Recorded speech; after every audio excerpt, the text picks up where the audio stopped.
سے تھے جو سجدہ ریز ہوئے۔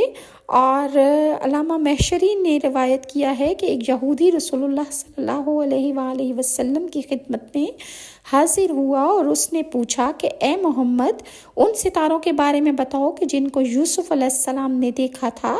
رسول اللہ خاموش رہے۔ اسی دوران حضرت جبرائیل علیہ السلام نازل ہوئے اور آپ کو ان ستاروں کے نام بتائیں۔ آپ نے یہودی سے فرمایا، اگر میں تمہیں ان 11 ستاروں کے نام بتا دوں تو کیا تو مسلمان ہو جائے گا؟